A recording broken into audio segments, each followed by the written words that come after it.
Hello, welcome back. So this video I'm going to use as an opportunity to catch up on some IndyCar news that has broken in the last 2 weeks that I haven't been able to cover on this channel for a variety of reasons. Some stuff will be as recent as having been broken yesterday, and other things will be as far back as 2 weeks ago at the Grand Prix of St. Petersburg, stuff that came out of that. So without any further ado, let's get to it. Let's talk about some topics that have broken recently. And one of those is tangentially related to IndyCar, but it's certainly interesting nonetheless. And that is that Racer.com is reporting that Chip Ganassi Racing will be returning to IMSA competition next year with a Cadillac DPI. Now, certainly, this is great news for IMSA. They desperately needed some new blood, or at least returning blood, in the prototype ranks, and a team as strong as Ganassi will certainly fill that gaping void that Penske is at least temporarily leaving with their exit at the end of the 12 hours of Sebring this weekend. Now, the other interesting factor here, aside from the fact that it may be the landing place of Ryan Briscoe and Renger van de Zande, who are leaving their spots at the Wayne Taylor Racing organization at the end of this weekend, it may also be the landing spot for Jimmy Johnson, the Rolex 24. Now, it's been reported that he's going to be teaming with Chase Elliott at Action Express Racing, but there's a potential that that report was inaccurate in some respects, and it certainly wasn't confirmed by Rick Hendrick that Jimmy and Chase would be on the same team. So it's a possibility that Chip could not only have one IndyCar driver, almost certainly Scott Dixon will be at that team if it does end up materializing, but also his other IndyCar driver and his new addition, and somebody who's probably going to help bring some sponsorship or at least attention to that team, Jimmy Johnson. We'll have to see. And wouldn't you believe it, just after the silly season video I put out, we've got some more official confirmation from both Romain Grosjean and Kevin Magnussen on their interest in heading over to IndyCar next year. In fact, there may be a true F1 invasion next year. Many F1 refugees may be coming over to the States for next year. I may actually have to do a full video talking about all the possibilities, because some even came up in the comment section of the silly season video, and we will probably address this further in the future. So contrary to the title of the last few Indy Lights videos you've seen on this channel, including this one, there is an Indy Lights race happening on the Indianapolis Motor Speedway and happening on the Oval next year.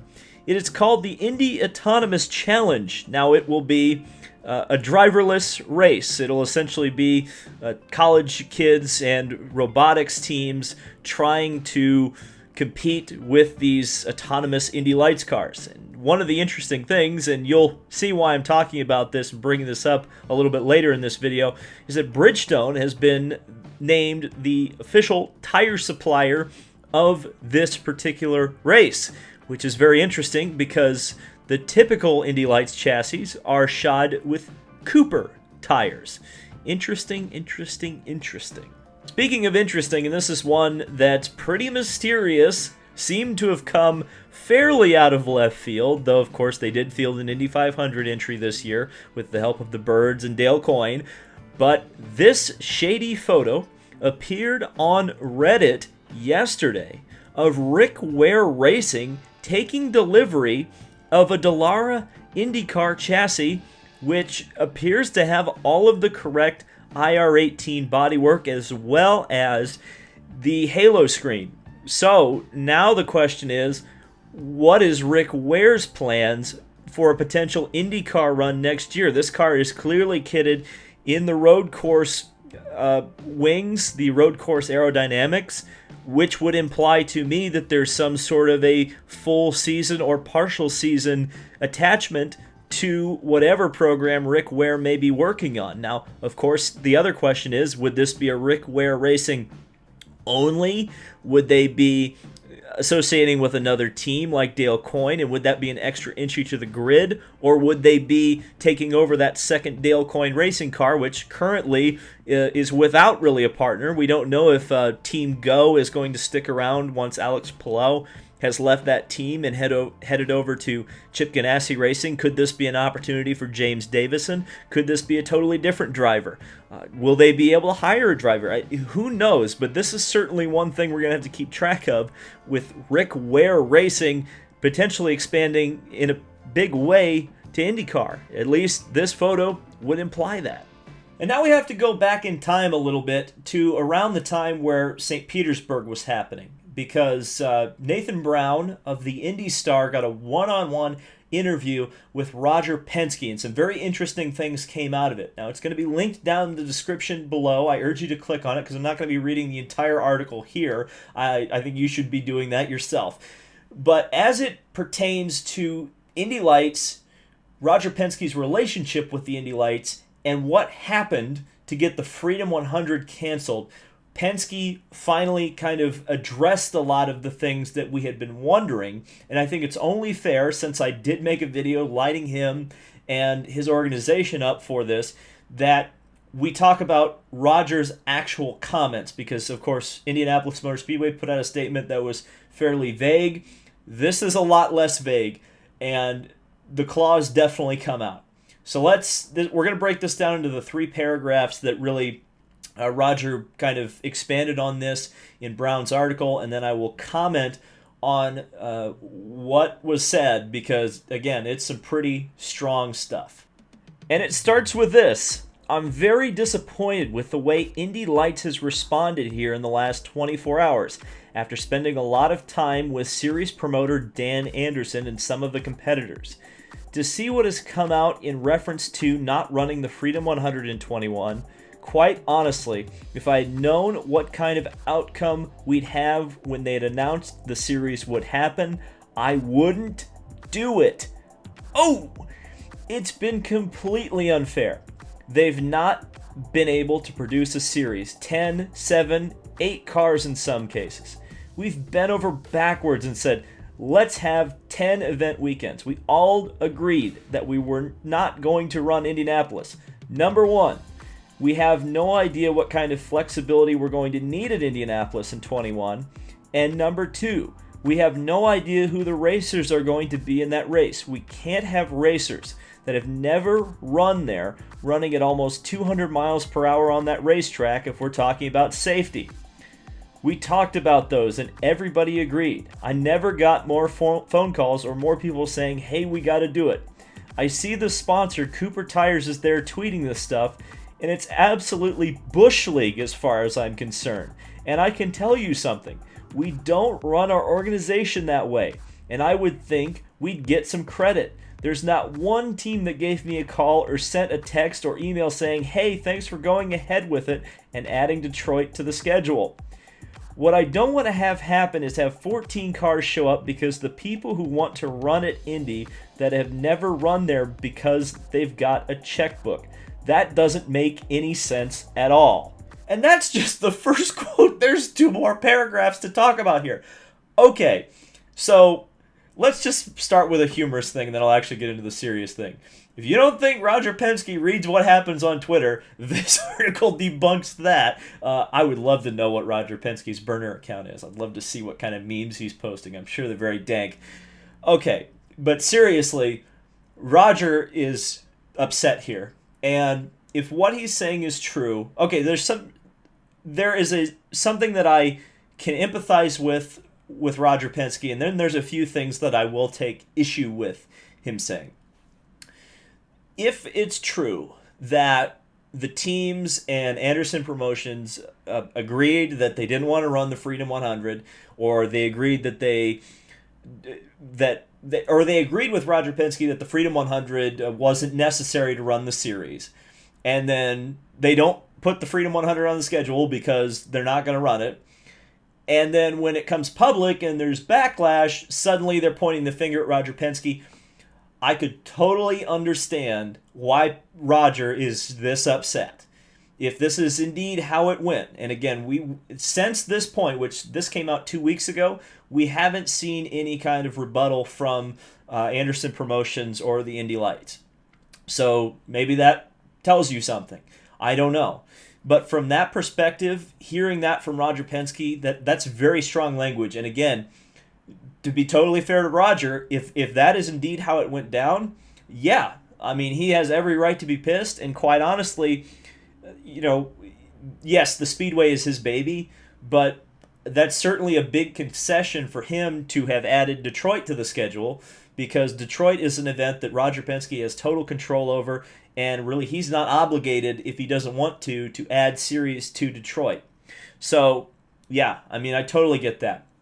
What I am going to take issue with is this kind of weird, like, and like, I get it, man. The weird quote at the very end there where he's like, well, oh, there's just a bunch of guys bringing paychecks and trying to run at the Indianapolis Motor Speedway. What has IndyCar racing been in the last 25 years? I mean, yeah, Roger hires drivers, but virtually every other team on the grid has drivers who are bringing money in some capacity to make this happen. So by that logic, the Indy 500 shouldn't happen because there's a bunch of people paying for the opportunity. And, you know, I get it. From a safety perspective, I'm sure they got scared when the sprint car guy went in the catch fence there last year. But to me, they've been doing it for what, 10, 15, 20 years almost at this point. And there have been some major accidents, no doubt about it. It's a super speedway. It's going to happen. I mean, it's so weird, too, because does this logic apply to Xfinity Series? I mean, if they weren't running on the road course, would Roger be like, well, the Xfinity Series shouldn't be on the road course or on the oval because it's too dangerous for these paid drivers to be? I do not get this logic. So to me, that is one point of contention that I do have with Roger Penske here, is this strange feeling that it's unsafe to have the Indy Lights guys run around the oval. I think that's silly, to be honest with you. I think most of the drivers there end up in the Indy 500 anyway, or a sizable proportion of them. And if it's not dangerous for them to race at the Indy 500 1 year after they run in Indy Lights at 40 miles an hour faster, I just do not get that logic one bit. But Roger Penske had more to say, so let's talk about it. My frustration is that I'm involved in the communication and discussions to make the decision. Indy Lights has got to make their decisions coming out of it. There was nothing I saw that said, thanks IndyCar, thank you for setting up 2 more races for us. Rather than that, all they did was talk about how there was no IMS Oval and no Freedom 100. They're going to have to deliver. And the guys that came in begging for us to do this are going to have to deliver, including the Anderson Group. Okay, so this is where we're going to start getting into the ultimatums it seems like Penske is making to Indy Lights. He made it very clear in the first quote and even more abundantly clear in the second quote. Again, he's not happy about the car count, and apparently he's not very happy with how the series handled itself on social media.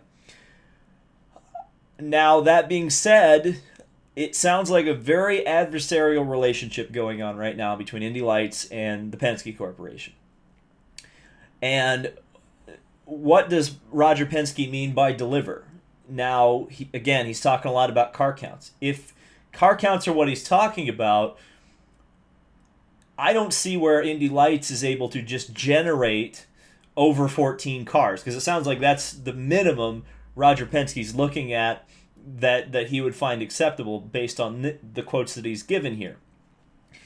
With Belardi Auto Racing closing their doors, that's a potentially 2 to 3 car team in Indy Lights, depending on how many drivers bring money, and they were at least going to have 1 car on the grid for next year with Rasmus Linde.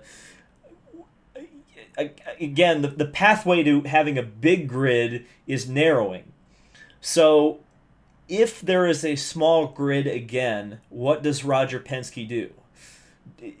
Is this the last year of Lights? And if so, where does that scholarship money go? Do you make Indy Pro 2000 the top rank of the road to Indy? And if that's the case, are the Indy Pro 2000 drivers, I'm sure they are, but are they just going to be able to make that step straight to IndyCar from an Indy Pro 2000 car? I know that I may get a few comments from some of the drivers, Braden, saying that he would absolutely be able to do that, but I don't know. this seems like a very slippery slope here, a very touchy situation for Road to Indy and Roger Penske and their relationship, because I don't know where it goes from here. Because Roger seems like he's feeling fairly betrayed about this whole Freedom 100 things. The fans are upset. Many of the fans are upset at Roger Penske. Roger Penske's upset at the promotion. Yeah, this is a messy, messy situation. But let's end on the final quote from Roger, and it's a doozy. And this is the question from Nathan Brown. Is there any chance you try to get more IndyCar teams involved with Indy Lights like you had talked about before? Roger Penske, I would say this right now. Anything I've talked about is off the table right now. Ooh, yeah, that is not a pretty quote. No doubt about it. And that was one thing that Penske talked about when the Indy Lights series was canceled at the beginning of this racing season anyway, almost at the beginning of this year. But that was one thing he had floated as an idea to bolster the series, was include a Indy Lights chassis to teams within the leader circle and be able to hopefully encourage those teams to enter an Indy Lights car. Roger has now said that that's off the table, and potentially a whole lot more of things are off the table in terms of Indy Lights and IndyCar working together. And again, this just does not paint a very pretty picture between these two sides, and I hope I'm wrong here, but I'm worried right now, not just about the Freedom 100. That's probably never coming back now. I would be worried about the Indy Lights series and its longevity, especially if Penske, while maybe not actively working against the series, he may now not particularly be invested in helping them survive either. And I don't know. And at what point, we've already seen Roger canceling the series for lack of car count. At what point does the car count get low enough that Roger Penske cancels them again and then doesn't bring them back? Because it sounds, again, direct quote from that article, he said if he knew what he knew now, he wouldn't have done the series already for this year. I don't know, man. It's ugly. It's getting real ugly, really quick. And I guess we'll leave it up to the comments section to determine who's in the right, who's in the wrong. I definitely think there's some misunderstandings on Penske's side of things in terms of what Indy Lights is and what it provides. But at the same time, if what Roger is saying is true, and, if the teams did want the Freedom 100, didn't say it to Roger, and then talked about it on social media, it's very confusing as to why things did not go down in the boardroom and went down on social media, if that is indeed the case. Again, there are two sides to every story. We've now heard both sides. I guess it's just up to us now to make the determination of who's right and who's wrong. And I guess the future will tell us where the sides end up in this particular conflict. So, let me know what you think on any of the subjects in this video down in the comments section below. Thank you guys so much for watching. This has been David Land on YouTube, and I will see you in the next video.